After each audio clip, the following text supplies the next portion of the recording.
This mic is bad, but you know, it's audible. All right. So the first thing with making a reel, doesn't matter what software you're using, put all your stuff in one place. Be careful to not be dragging and dropping from like different places on your hard drive or different hard drives. So like I just did this upstairs because I need to update my reel too. So I just made a folder and I just threw in my last reel. And I've got an image sequence examples, but I have like all the stuff and I got like 10 more things that are downloading upstairs that I'll drop to here. But make sure you put it all on one place and then back it up because those are probably your backups of stuff, right? So I just threw a bunch of things in here of stuff I need to update with. Hey, Joseph. And an image sequence. But that's like a huge thing. Do not forget to move all your stuff to the same folder.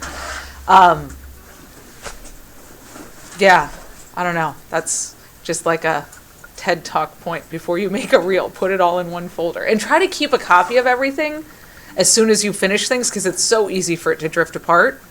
I actually have a hard drive at home where I have a bunch of backups, but I've frankly been lazy in the past few years because I've been too busy doing work to keep up with it, and we have Dropbox backing up so much stuff. But like I just went through, I don't know if you guys know this let's get out of this Vimeo record thing.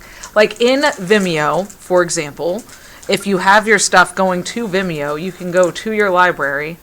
Sorry, this is a team account. So like recents, and you can download the original. So when you're logged in, you can do the little dots and download, and then always do original if you can. YouTube, are you guys saving stuff to YouTube right now? Do you guys know how to download off YouTube? I would usually go to like any sort of like YouTube downloader site and just try to cross-reference it to make sure it's not super sketchy, and then just pray. So there are YouTube downloaders, yes, but hopefully you're getting stuff that you own and you put it up there. Yeah, so if you go into your content, that's like in content, yes, there are like vid downloaders, but they are sketchy sometimes. And you can, when you're in your content, you can go to download and it'll download the highest quality off of YouTube so that you don't have to do those if you're ripping your own stuff. Then I think it's called Vid Download that I use for when I'm downloading off of let's see what the one is I use for if I need to grab what other people have put out there and they don't share well. Let me see what I have. Might be YouTube Vid Downloader. There's one I found that's not super sketchy.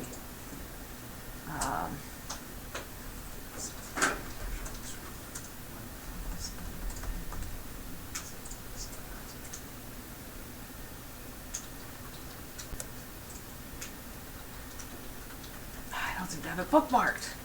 I have it bookmarked on a computer upstairs. Anybody have one that they've used that isn't? I used to see the video. Huh? Right there. I used to see the video. Save the video, and that one's worked? Yeah. All right, so Joseph has worked with this one. That is the closest endorsement. But ideally, and this is like a producer thing too, to try to always get people copies of stuff so they can put them in their reels, and not just say, here's the link to YouTube or Vimeo so that they can download them. If you use Vimeo, you can, I'll just use this video as an example. You can share it, and you can, where is it? It's under share, publish, they've changed things around. Video file links, that's where it is, under the 3 dots. So if you don't want to deal with storing it on like Google Drive or Dropbox to send it to people, you can send them video links and send them the link so that they can download it. So you can basically use Vimeo in that way to allow downloads and it not be sketchy. But yeah, that's the first thing, is just make sure you put all your stuff in the same place. So, and then store your Premiere file there too, right? You guys have some Premiere experience. Yes. Yeah. So we're going to go over some basics for those who don't. So I'm going to make a new project. So I'm going to start this up the way Premiere starts up, so you guys see it the whole way. I already had it open. So the reasons I like Premiere, other than I just use it all the time, so I like it, but some of the nice features for reel editing now are the graphics and the ability for importing image sequences for animators. Those are the two really nice things for reels. All right, I'm going to get out of the how-to and create a new project. Reel editing example. I always date things and always do it from the year, then the month, then the day, and then I put my initials on the end. Oh my gosh, I'm looking through the hard drives right now of old endowed films, trying to find audio for the sound classes. Last edited is not always, like, it's also last opened, and it's really tough to tell looking at just the file dates, especially when hard drives gets passed around. So it's so much easier if you actually rename the file to the date, because then I could look at it and go, oh, look, yes, the version of Aria that was last edited is this one that says Justin Sakadu final, really final this time. It's not that bad. But like, there's so many of those, like another one has that where it's like final, try 2, like they're all like, is there a try 3 hidden somewhere? So I always put the date at the end, starting with the year, then the month, so that I could sort that way. And then every day I work on a project, I save it again with a new date. So just a workflow tip, and then make sure you move it to where you're going to work on your reel. And I always make a folder for Premiere because it creates all of its subfolders. And then save it. What templates do they have now? Ah, they've got social media templates and broadcast templates and standard templates. I'm going to say no template, but I haven't. Has anybody played with the new templates yet? That's new to 2025. All right. Create. Okay. I'm going to get out of the import mode because I want to show you guys a few different import things and go right to edit. And then down here where the project is, now I'm going to import something because I want to show you the image sequence because that's big for animators. So when you have a bunch of images, you can check image sequence. So I took, I have no idea what we're about to see. It's stuff that was on a GoPro that my son did of Lego stuff. But see, they're all in order. Well, these 3 are in order.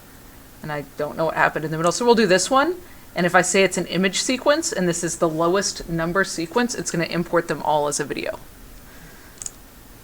So now, let's see what he did with Lego. Or, nope, okay, that imported the other one, which was just a few clips of some feet of kids. I think that's a family vacation. So, import, so I just right-clicked and said import. And start on this one. Let's see. Actually, if I'll select this one over to here. It's been a while since I've done this. So I selected all the ones, and I think now, no, it won't let me do image sequence. I do just have to say the first one in order. A second, these are not all in order. That could be the problem. I really just dragged a folder. If you export from Maya or Toon Boom, they will all be in order. Okay. These look like they're in order now. And that's probably Legoland. Okay, yeah, so we can see now this is 2 seconds and 12 frames long. Double click on it to open it in the source window. There we go. And let's see what he made. So there was his stop motion, which doing 29 frames per second is way too fast for that.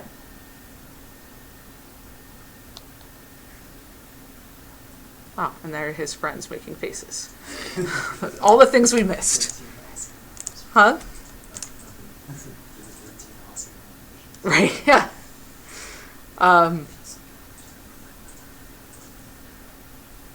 Now, we could change this frame rate. Where it's modify. Modify. I'm going to interpret the footage because the frame rate is just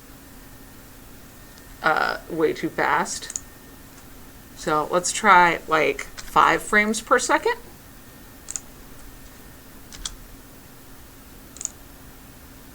There we go.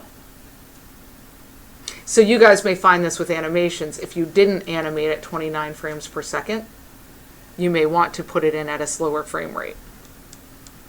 And that's where you right click and say, modify, interpret footage. That's better than doing speed up, speed down. You could do that, but this is easier on the computer processing. You can also change your preferences.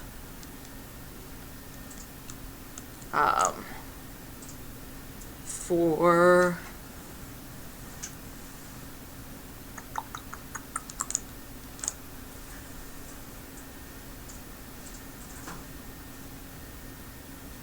I think it's here that if you change your media database, it'll change how it imports. It's been a while since I've messed with that. I mean, most things you're exporting at 2997 or 23976, so you can change how it imports.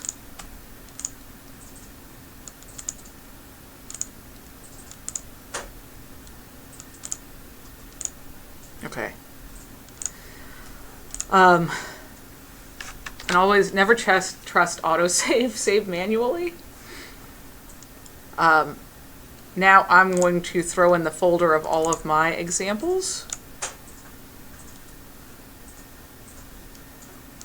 And those will import in, and it matches the file structure.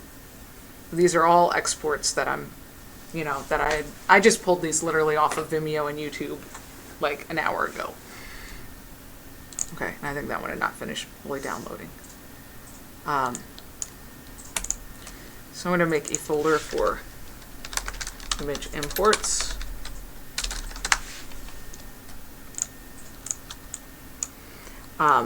Then you may want to organize your media better. Like I've got a bunch of stuff I threw in here. So you could make subfolders just like you can in anything else. But another thing you can do is change the color, which I do a lot, which is modify color. No, sorry, that's the color space. No, it's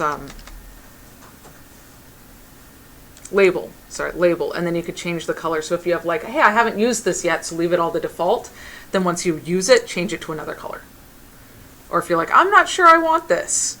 Another thing I do when I don't feel like doing all the different labeling, but labeling is honestly what I normally use, is I'll just make a subfolder for like used, so I know this is moved because it will import along with it.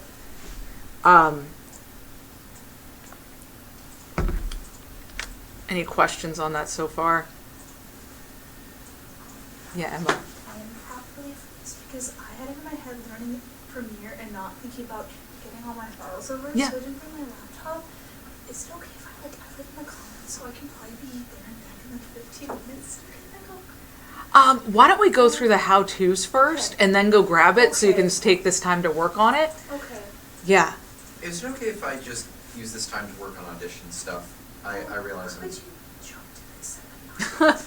I don't care what you do with this time, William. You're good. Like, Yeah. I want to learn as much as I can. Yeah, no, this is totally optional help of tips of how you deal with your reel assignment, or like guys who want to just learn more about organizing reels and doing this stuff. So you're good, whatever you want to do. Yeah. But yeah, Emma, I would say since you're trying to work on this, follow this first and then go grab it. Because there's like 3 more things I want to show you guys, and then it is a lot of just work on stuff or go forth and do other Have an things. empty folder set, or like there were a couple things in there? I'm sorry, I don't want to take away from like teaching time.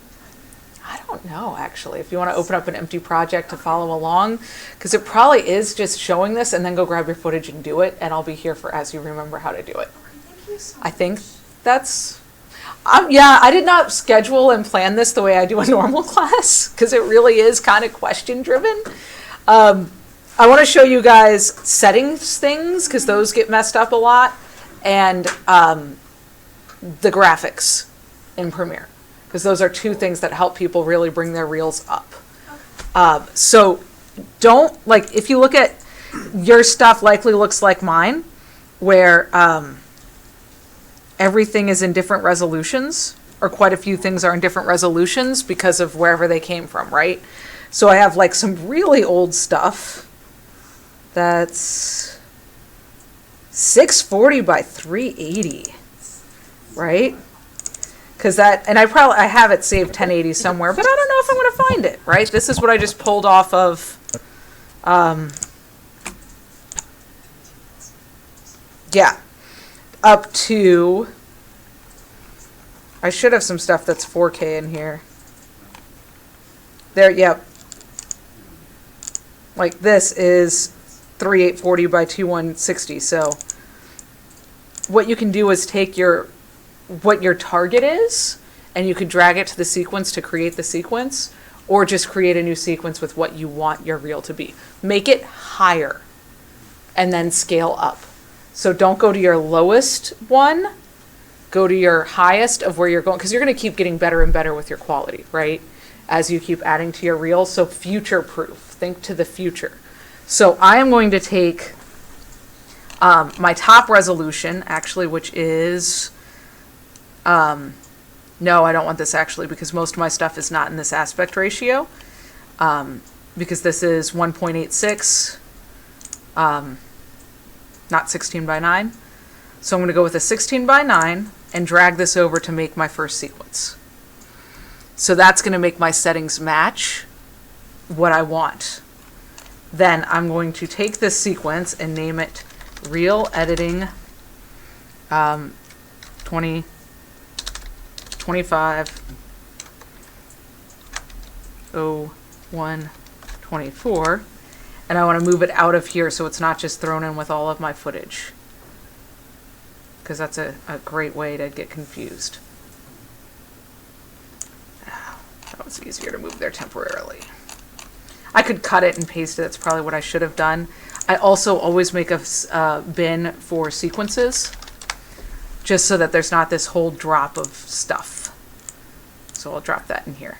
Now, when I throw in these other things that are different sizes, right? So look at how small that is, right? And this film, way smaller. You can right click on the clip in the timeline and say scale to frame size. Where is it? Scale to frame size. And now it's the same size as your biggest one.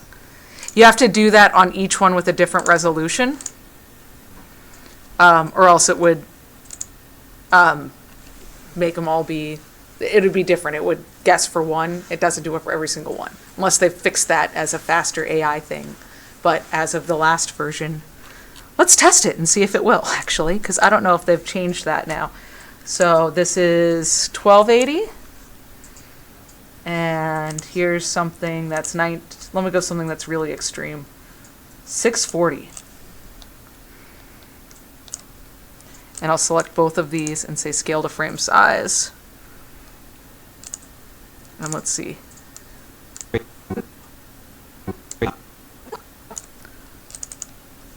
So if you double click and go to effects controls, oh, I'm on the wrong. There we go. Effect controls. So, like, I still had some bars on this because that was a little bit off. So I'm going to just move it up a little bit bigger because I don't want to see any of that black. I don't care unless it's like pillars. And I'm just going to take a look at this one and check Yes, okay, they have fixed it, so it does scale properly, even if you have things of different sizes. Does that make sense? Just start with your biggest resolution, then scale up. Because even if you export a lower resolution, like if I were to, I'm not going to actually use all these to edit right now. I just pulled a bunch of stuff. I have higher resolution files at home. I just did a great job preparing for today and didn't grab them. But I would export this probably at 1080 because I have so little right now. If I'm using a bunch of this old stuff, that's at 4K. So then, that's the other thing I wanted to show you guys. If you take a image sequence, right, like your things from Dominic Playing with Legos,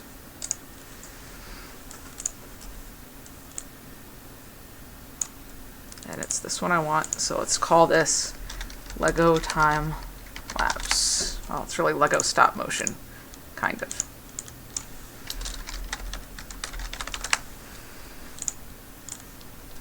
Okay, let's drop this in. And see, it still interprets it at 5 frames per second. In this, it does the frame interpretation for you, even though we changed the speed here. But something that often is needed, and actually this is more on still images, is doing digital zooms.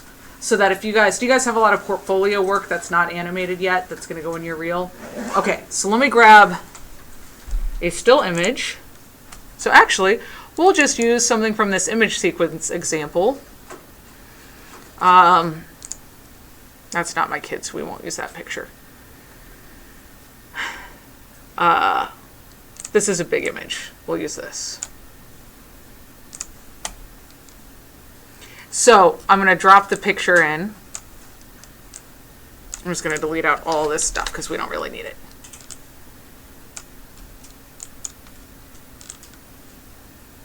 And see, this is boring, right? Look, a picture, long time in there. So we are going to use keyframes to animate motion. So if I wasn't on this and I now click on the image and the effects controls, right? So you make sure you're on effects controls, click on your image, and I'm at the very beginning of it. And I'm going to toggle on animation for position and scale.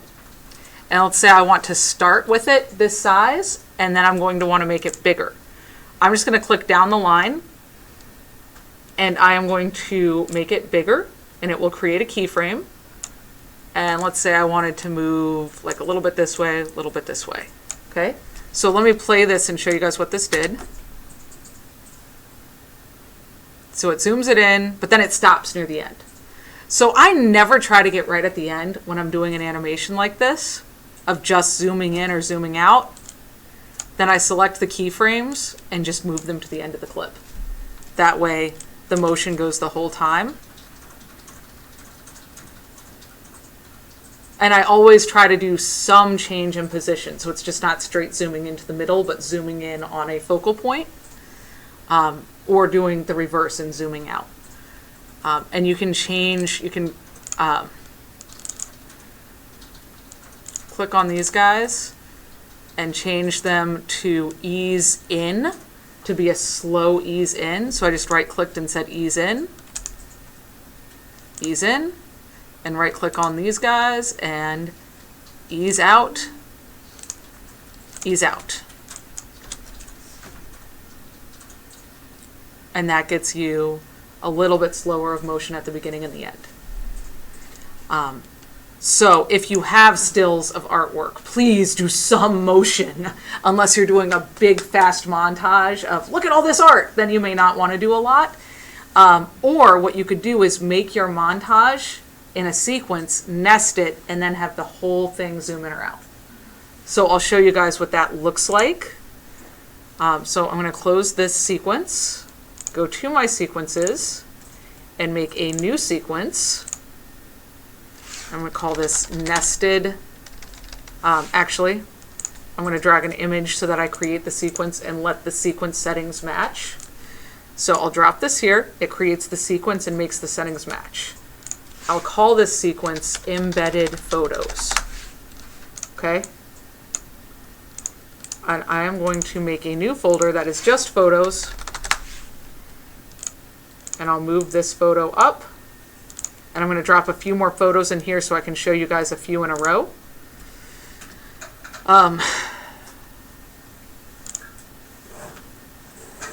Should have thrown some other things. Oh, here we go. I've got some Surfing Santa. Did I get anything but photos in here? That's more fun. No, I just took drone stuff. Okay. That's fun, but it's not pictures. I'll keep going with the these guys. All right, so I'll throw so we can really see who the difference is. So 4 photos. Right, that's the one we already have.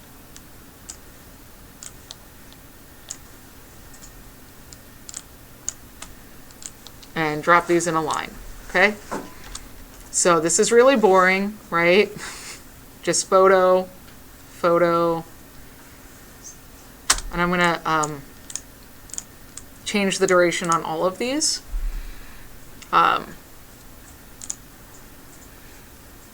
Instead of it being 4.5 seconds long, let's make each one 1 second long. So I just highlighted them all and I'm changing it to 1 second.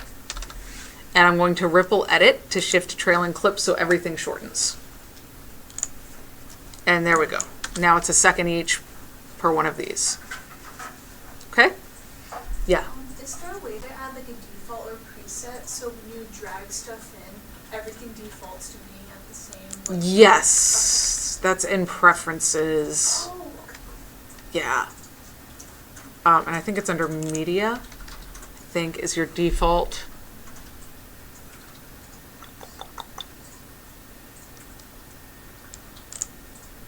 Timeline. It's in timeline. Still image default duration. Preference, image default. Yep. So preferences, timeline, default image duration. So you could say 1 second if you know that's more likely what you're going to use. And then every time you drop it in, it'll change it. Yep.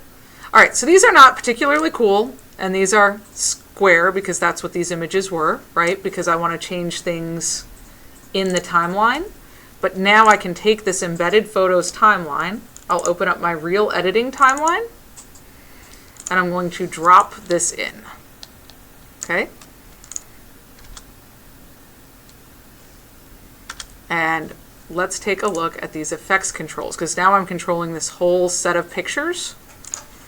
Right, so this was square. So actually, if I zoom out, I can see like, okay, here is where like it tried to guess filling it in.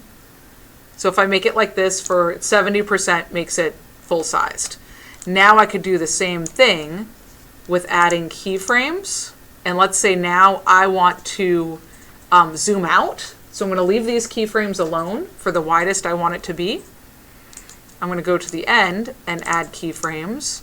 And now I'll put this to zoomed in a bit on this lovely wheel. Change this a little bit so I get a little bit of motion. And I'll pull these to the end of this and this to the beginning. And now, see, all of them are zooming at the same time. So that way, if you have a whole bunch of images from a portfolio and you know you're going to want them all to slowly push in or pull out, you can do it as an embedded sequence instead of having to individually animate each one. Yeah. So does that mean that you can like kind of make the zoom in and out like a default and then just paste them onto images? Yep. So what you can do is take this motion effect, Okay. right? So that's a good question. I am going to take the motion effect I just did on this one. So I'm clicked on here, go to the motion, copy, and I'll just clear this so you guys can see what happens. So I deleted these out, and now I can paste, and now it's put the same ones in on this. So yeah, so that's a way you can do it a lot faster. And then I can just adjust it to this clip. Like, okay, this actually goes to here. So that you don't have to do the same thing over and over if you have a reel with a whole lot of pictures, which frankly animators are likely to have. But like concept art, guys, please go across. Like if you have a lineup of characters, like do a pan, do something so it's visual. Otherwise, they might as well be looking at a portfolio. So if you don't have a lot of animation to put in, put something on. The last reason I really like Premiere for doing reels, other than just so you're using industry software, is Essential Graphics has gotten so good. So I save this. And then if you go to the window, workspaces, captions and graphics, and now there are a ton of different animated graphics you could use. So if we just say, like, I'm going to look in Adobe Stock for free stuff, and I'm going to say lower third. There are so many lower third templates. Like, this is one of 43 pages. So you can find so much that you like, right? Like, this has a bunch of different ones. So I'm going to download it. And in order to add it, you drag it onto your project, and then it adds it to the motion graphics template. Knowing little quirk, you can't drag it directly into your project bin. You have to drag it into the sequence. Then it adds it and creates a folder. Drove me insane the first time. I did not understand that. Then I can click on this, and I just double clicked, and now I can change the settings, right? So we see where this is. So James Smith, executive producer. Okay, so there are these different styles. So you can pick, you saw the 4 styles this one had, right? That's why I picked this one of these animations. Pick the style you like. So let's go to this stylized lower third. Okay, so I didn't have to do any of this work, but especially for animators, oh my gosh, if your titles don't look good, no one is going to hire you because it's so easy to do this. And if you don't have titles that fit your style, it's like the kiss of death to have like the music video box at the bottom that says, you know, Emma, animation reel, 2026. Don't do it. Like, there's so many good ways to do titles. So you could take this, and now I can just type in here, right? Like Ashley Zahorian. Now, I probably would not do this for every single project, because what I'm going to say is what my role was and things about the project. So let's see. I'm going to get rid of these guys, and let me throw something in here. From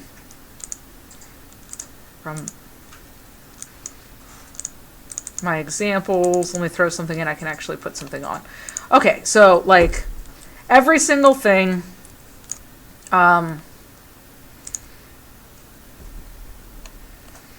that I dropped into here, I was a director on. So let's just take something old, right? So that I can, I'm going to scale this up. And I wouldn't put this whole thing in, right? I would pick a little bit of it. I'm not getting into the style of how you're picking stuff too much, because that varies so much. Let's scale the frame size. Let me just grab a little bit of this project. Okay. So what I would likely do now, on going back to, if I click this, the properties have changed, right? Now they're the properties for glowing gradient, lower thirds. Now I would say the project, so this was Journey's End. I don't remember what year we did this. I'm going to guess. Oh, I do know, because I was pregnant with Claire when we shot it. She's 13. So this was 14 years ago. So 14 years ago was 2011. Okay, thank you. So 2011, that's Claire's first film, and shot on 16, and I would say short narrative short,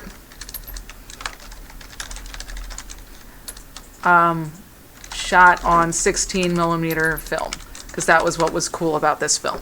Right, so I put something interesting like, oh, I have directed on film. Right. This is the only time I've ever directed on film, and we had one can, but, you know, that gives it meaning. I might put awards on here of what awards has it won. And if I wasn't the director on all the projects, I'd put my role. So I'd put the title of the film and my role if I don't have enough all of one topic. So like for animators, it might be character design, environments, whatever you did, you know, put it on there so they know what your role was. Yeah, I was gonna Yeah, go ahead. ask about that because like the cinematographer on a few projects, then I directed the project. Mhm. I don't have many projects yet, so then I collapse them together in one reel. Cinematography and directing frequently go together. Okay. So to producing and directing, what you do, please never combine an acting reel Yeah. with your crew reels. Okay. That's kind of the kiss of death if you don't know what you want to do. Have a separate reel. Right.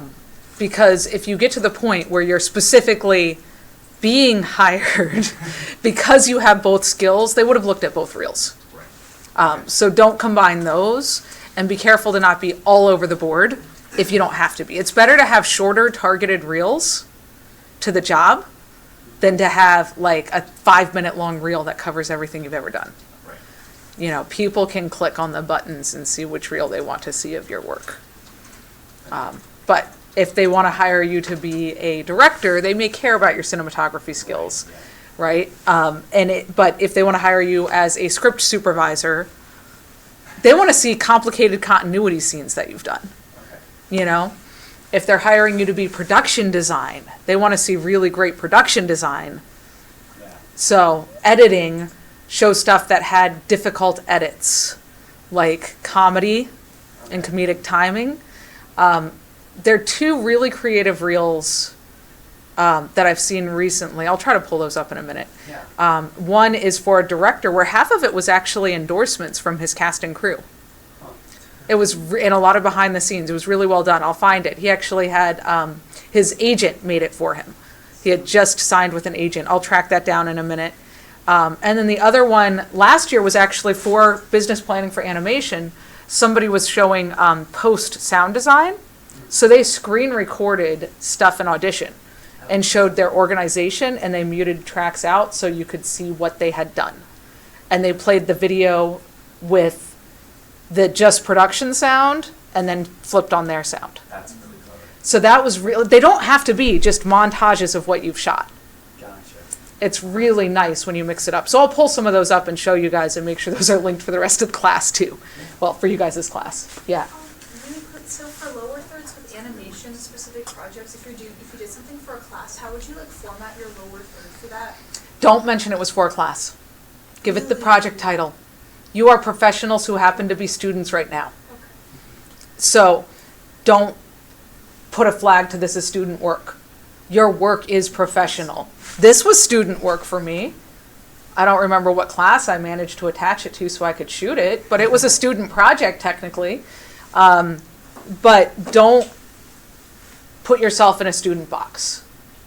But really great question, yeah.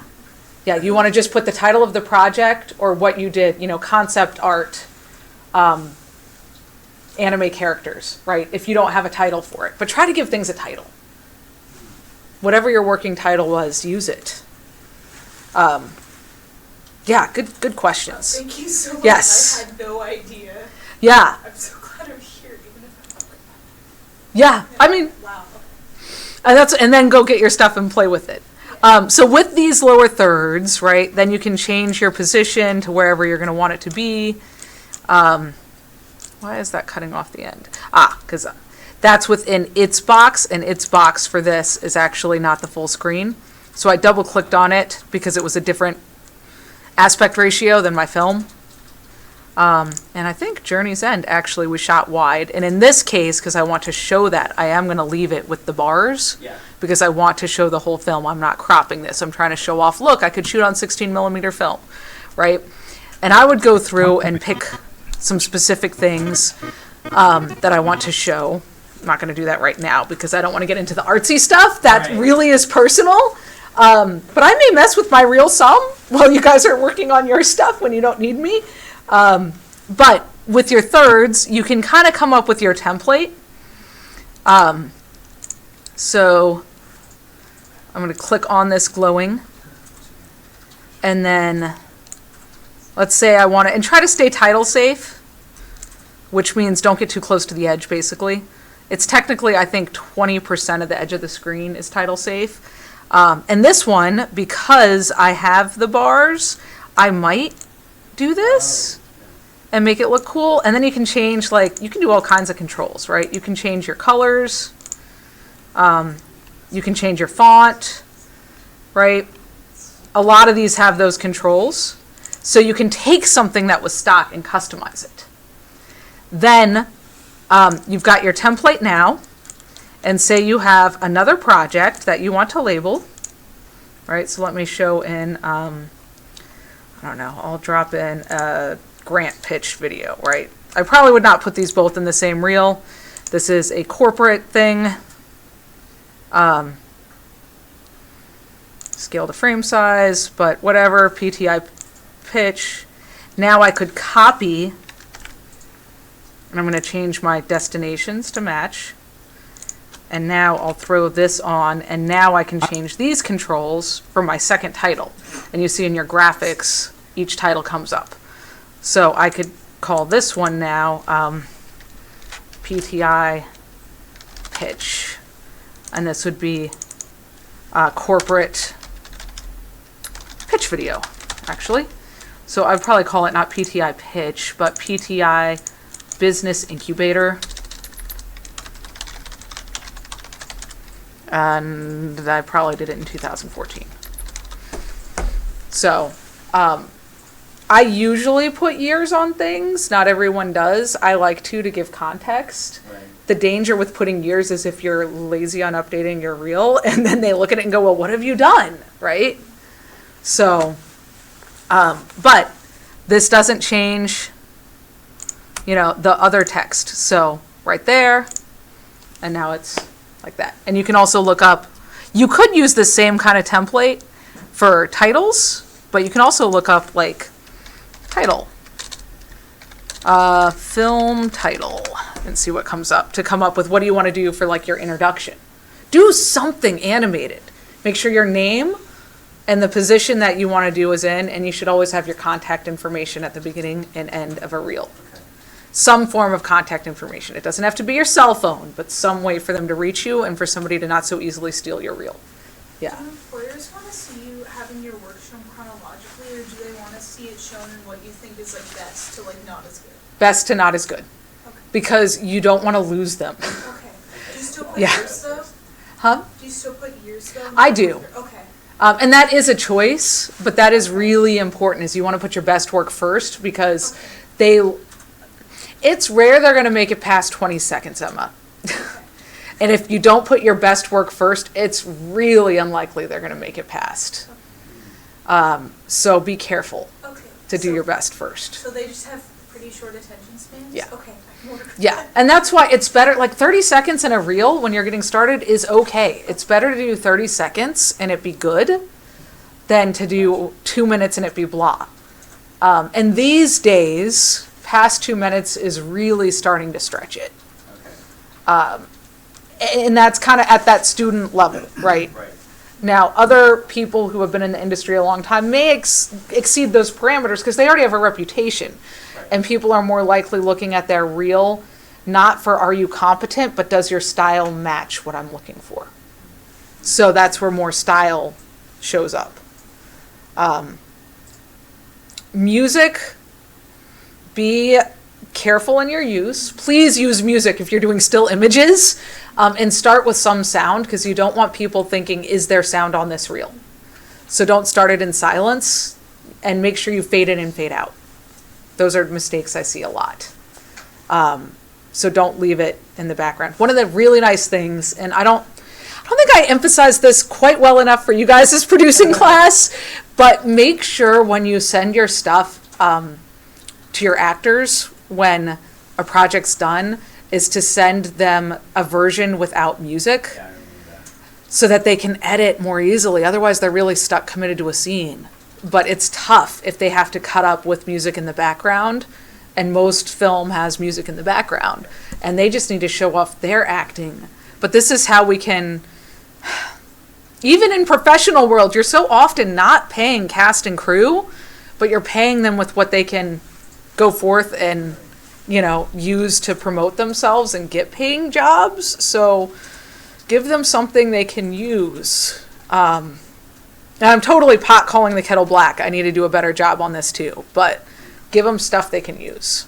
Yeah. So, I think those were my big, like, premiere things and the things I've seen. It's the make sure you're at the highest frame rate that you're likely to use, import your image sequences, screen recording. If you don't have something you like to use for screen recording, OBS Studio and QuickTime both can screen record. So if you're showing off like editing layout, or I love seeing it for some of the animators who had done rigging, that they screen recorded showing the rigs. That's great to show off how you can rig. It doesn't just need to be, here's an animatic, like here's concept art. Show that you can do the technology behind the job you want to get. And not all of that is the finished product. It was really cool if anybody can do, here's the concept art to an animatic, to here's the rig I did on a project, and here's some clips from the finished video. Not many students actually have all of those. Right. But if you have some of that, or for like cinematography, showing storyboard to film, like those are some creative things you can do. And you could, yeah, if you have storyboards and you want to show off like storyboarding skill, or storyboard artists, if you worked with somebody on a film to show storyboard artist for this, even if it's for like a film project, you know, show that you could storyboard and how it translated to the screen. Like they're creative ways to make a reel. It's not just a sizzle reel of your best work. Those are many reels, and that's okay, but you can think out of the box. It doesn't have to just be exactly what everybody else has always done. You guys have any other questions on these, or you want to see some reels that I find inspiring? I think we'll see some. Yeah? All right, let me, let's see. I am going to Control-Shift, resume recording. Okay, so here's John Forte's 2017 reel.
Yeah, so his graphics were meh, but I mean, it showed off what he can do, which was really corporate training videos at that time. Yeah. So does it? I mean, he doesn't have labels though on the project. So it He doesn't did not. say which is director, which is producer. Yeah, and like he- did these things when his projects He directed and produced all of them, but he opted for not labeling. I like labels, especially if you are not, if you have longer projects. Right. I was, yeah. Yeah, so the hard and fast rules is make sure your contact information is at beginning and end. If you need to label projects, label them. So if you have multiple things that you did, make sure people know what you did on the project if it's not clear. If you production design and every single thing is a production design, you were a production designer on it, you don't need to label each project. You might want to label projects. And you can take the approach of montage of shots of look at how awesome the stuff I did was, right? So cinematography and production design tend to go heavy on those. It's really cool when creative things get integrated in, like showing audition, screen records of audition, or screen record of Maya to show your rigging. Show your skill. Start with the best stuff first, so that if people get bored, they don't tune out. If you use music, fade in and fade out, and don't ever have silence, especially in the very beginning, because you don't want people questioning, is this actually showing me something, or do I need to be messing around with mute? What's wrong with my sound? So just give them some music you can use, and make sure your music is, royalty free. This is kind of a side thing, but the audio network license that Regent has, don't use that for your reels, because that technically can't be used for things like YouTube and Vimeo. It's for student films going to festivals, which is another reason why always have your sound also exported separately, because if your licensing changes and you can't use music anymore, but now you're going to distribute a film, that would have to change. But it might be only music that has to change. Start with your highest resolution, then export lower if you need to. I don't know. Those are kind of like the big rules that I see get messed up a lot. Be creative, because you want to show your personality and your style. Yeah. Can I send you a reel I like? Yeah.